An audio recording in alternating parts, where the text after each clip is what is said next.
Bom dia, senhores. Vamos começar mais uma aula online para o sexto ano? Muito bem. Para começarmos a aula, sempre aquele roteirinho básico, né? Nossos avisos, faça as produções acadêmicas. Se você deixou alguma para trás, é importante que você volte lá, faça a aula, reveja a aula ou veja a aula que você não viu.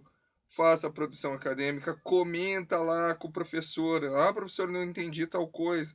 O professor está lá online justamente para te auxiliar, não apenas para uma questão da obtenção de nota no final do bimestre, mas sim para a questão do seu aprendizado, desenvolvimento e estudo.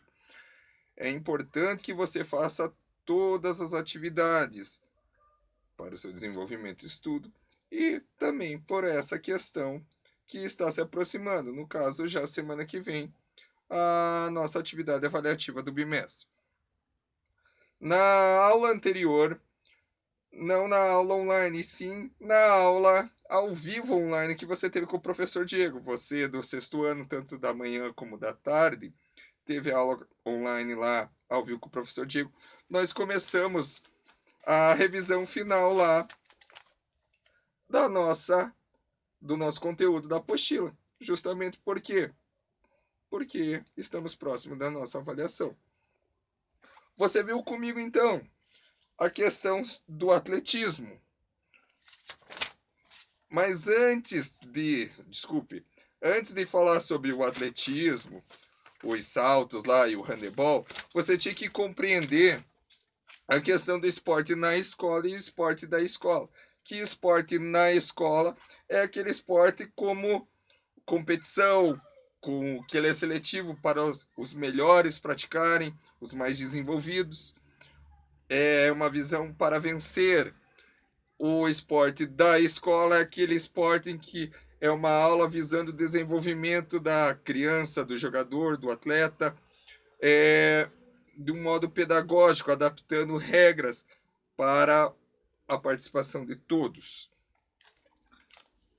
Posto isso, você viu na aula anterior lá que o handebol ele evoluiu, ele saiu dos gramados, dos campos com grama, para dentro dos ginásios ou quadras fechadas. Por quê? Pela questão climática. Tinha muita neve, muito frio, e que evitava lá um dia fazer o esporte ou praticar o esporte, outro dia não, por causa desse frio, dessa neve. O que então fizeram? Mudaram a questão do esporte da grama para a quadra. O handebol, então, ele possuía algumas regras e era importante saber que ele é jogado por 7 jogadores, 6 jogadores na linha e um no gol. Existia essa questão aqui da nossa da nossa apostila lá na página 5 em que tinham as regras básicas, regras importantes, não pode pisar na área. Na hora de bater um lateral, cobrar, fazer a cobrança de um lateral, tem que pisar em cima da linha lateral, é diferente de qualquer outro esporte coletivo. Você evoluía também, vimos na outra aula, a questão dos saltos no atletismo. Então, você conheceu lá o atletismo no primeiro bimestre e agora você conheceu um pouco sobre os saltos que existem no atletismo. Não viu todos, porque ainda no sétimo ano você conhece os outros tipos que existem. Nesse caso do sexto ano, vimos o salto em distância e o salto em altura. É importante saber que o salto em distância é aquele que eu corro, tenho 3 chances, faço a minha impulsão e caio na caixa de areia. A maior distância, aquele atleta que pulou a maior distância, ele vence. O salto em altura eu necessito de uma técnica um pouco maior e existiam 3 técnicas, ou existiam 2 antigamente, que era o rolo ventral e o tesoura. Até que surgiu um atleta denominado Dick Fosbury, e esse atleta, o que ele fez? Revolucionou o esporte, criando uma nova técnica, que é a técnica utilizada pela maioria dos atletas. É importante saber que as outras técnicas elas existem, o rolo ventral, a tesoura e agora o Fosbury Flop, mas utilizam mais o Fosbury Flop porque é o que pode lhe dar o melhor resultado. E assim, essa primeira. E é claro que você também no salto em altura você teria 3 chances para transpor o sarrafo lá e ter a maior marca. Quem tem a maior marca ou saltou o sarrafo mais alto é o que venceu. Você acabou resolvendo lá os exercícios da página 11 e nós chegamos na revisão da aula de hoje, que é sobre as práticas corporais e a história. Como que começava essa parte do conteúdo, a nossa unidade 4 lá? Com a história da capoeira. Era importante você saber que a capoeira ela foi criada lá no tempo da escravidão como forma de luta contra a opressão lá dos escravos. É importante você saber. E eles utilizavam isso, esses golpes, a forma de dançar, esse tipo de jogo, para avisar que estava vindo lá o capitão do mato, o dono lá da senzala, justamente como forma de comunicação de várias pessoas que vieram da África, vários escravos. Eu comentei isso na aula específica desse conteúdo. Os escravos, a gente fala sobre a África, pensa, veio tudo do mesmo lugar, porque falam todos o mesmo idioma, e não é bem assim. Então, era uma forma de comunicação deles contra a opressão, e eles utilizavam isso. Era importante você saber que, com o passar do tempo, depois do fim da escravidão, com a abolição da escravatura, no Brasil, essa prática ela foi tida como vadiagem. É um termo pesado, mas que a nossa apostila cita. Por que ela cita? Porque existia um decreto dizendo que quem praticasse isso estava fora da lei, estava praticando um ato de vadiagem. Por isso esse termo era importante você guardar. Mais para frente na apostila, tinha a classificação, ou quais são os elementos da capoeira. Quais são os elementos, então? Primeiro eu tenho que saber a classificação dela. Ela pode ser jogo, ela pode ser luta, ela pode ser dança. Por quê? Pela questão do histórico lá. Porque ela pode ser jogo, porque eles jogavam como forma de comunicação. Porque ela pode ser dança, porque os elementos, as esquivas, elas parecem como elementos de dança ou passos de dança. Porque luta, porque existem os golpes. Para a prática da capoeira, você necessita de vários instrumentos. Então, lá no quadrinho que você tinha que responder lá sobre instrumentos, quando o professor Diego pediu para você realizar produção acadêmica, não era colocar só um lá, por exemplo, o cachixi. Você tinha que colocar todos, porque só um é complicado você fazer um ritmo com um instrumento. Então, no mínimo ali 2 ou 3 para que dê aquela batida ou aquele som para que seja possível a prática da capoeira. Tínhamos todos os instrumentos: berimbau, pandeiro, vaqueta ou baqueta, que serve para tocar o berimbau. Temos o cachixi, o agogô, o reco-reco, o atabaque. Eu necessito desses instrumentos para praticar a capoeira. Falamos um pouquinho do mestre Bimba, que foi um precursor da capoeira como forma de ensino. Então ele já teve essa ideia de criar a oportunidade para as pessoas aprenderem sobre a capoeira em academias. Grande mestre Bimba.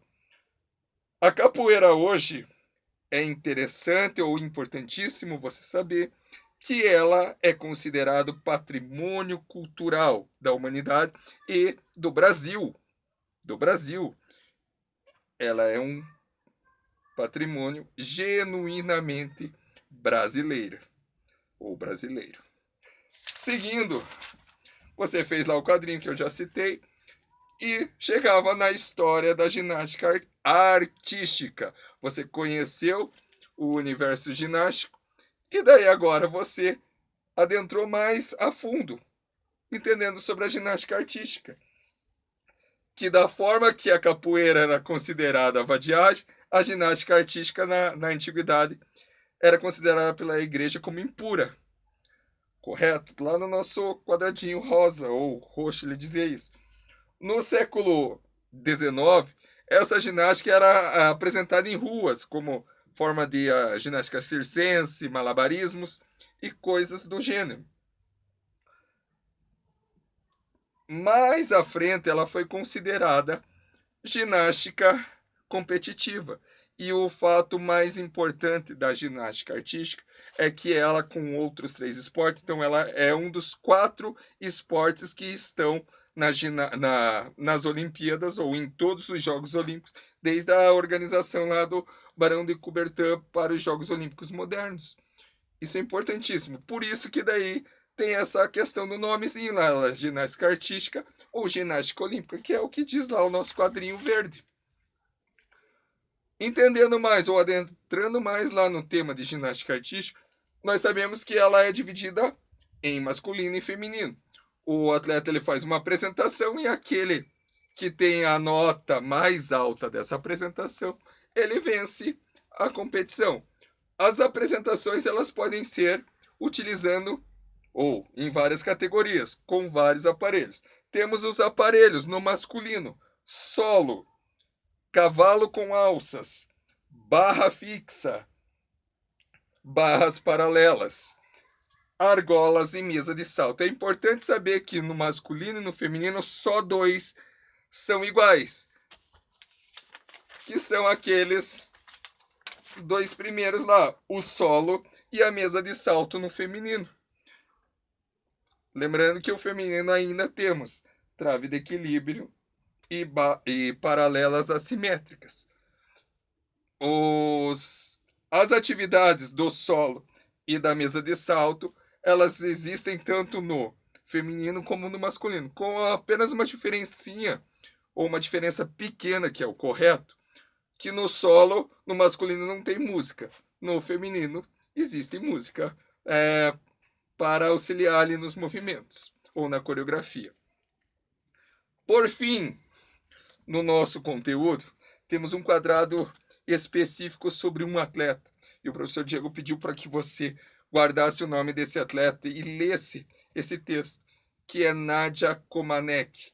Ela é importantíssima para a ginástica artística ou para a ginástica em geral, porque foi a primeira atleta a conseguir uma nota 10 de todos os juízes. Aqui conta a história que no dia lá da competição não tinha nem como marcar o 10, porque era considerado uma apresentação perfeita. E ela foi a primeira atleta a conseguir essa apresentação perfeita, Nadia Comaneci.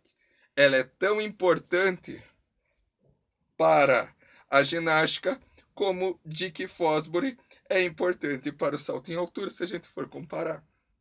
Tudo bem?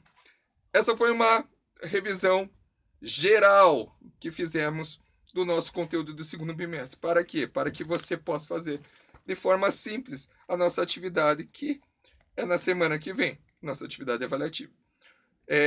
Semana que vem, então, nossa aula é aquela aula de explanação de como vai ser a atividade avaliativa. Eu dou todos os parâmetros de como, ou diretrizes que você vai seguir. E faça a última produção acadêmica desse bimestre, logo após sair aqui da nossa aula, e te espero para a nossa atividade avaliativa. Fique com Deus. Abraço.